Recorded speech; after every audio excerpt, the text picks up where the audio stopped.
पहले सोमवारी दिल उनका ना बाबा हो दुखाएंगे।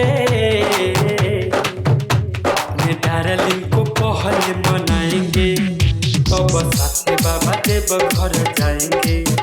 अपने डार्लिंग को पहले मनाएंगे, तब साथे बाबा देव घर जाएंगे।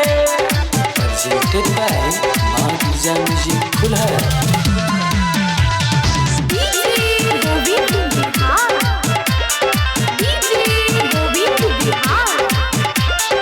लगे बैठा के उनका के समझाएंगे, अमेज़न से बोल बम की साड़ी मंगाएंगे। फ्लिपकार्ट से बाबा हम खबर मंगाएंगे। फ्लिपकार्ट से बाबा हम खबर मंगाएंगे। सुल्तानगंज से जल भर लाएंगे। अपने डार्लिंग को पहले मनाएंगे, तब साथे बाबा देव घर जाएंगे। अपने डार्लिंग को पहले मनाएंगे, तब साथे बाबा देव घर जाएंगे।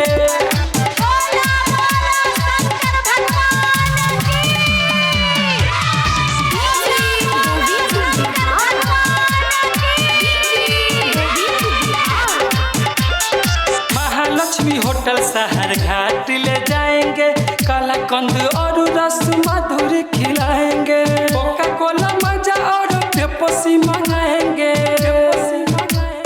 कोका कोला मजा और पेप्सी मंगाएंगे।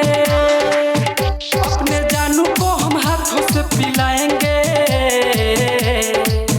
अपने डार्लिंग को पहले मनाएंगे, तब साथे बाबा देव घर जाएंगे। अपने डार्लिंग को पहले मनाएंगे, तब साथे बाबा देव घर जाएंगे।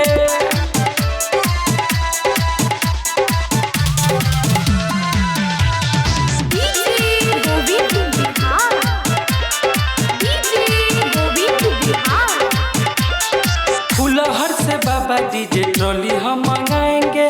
बाबा महाकाल का उस पर पोस्टर लगाएंगे। गायक अजित गिरी वाला गाना हो बजाएंगे। गायक अजित गिरी वाला गाना हो बजाएंगे। खूब नाचेंगे और जानू को नचाएंगे। अपने डार्लिंग को पहले मनाएंगे, तब साथे बाबा देव घर जाएंगे।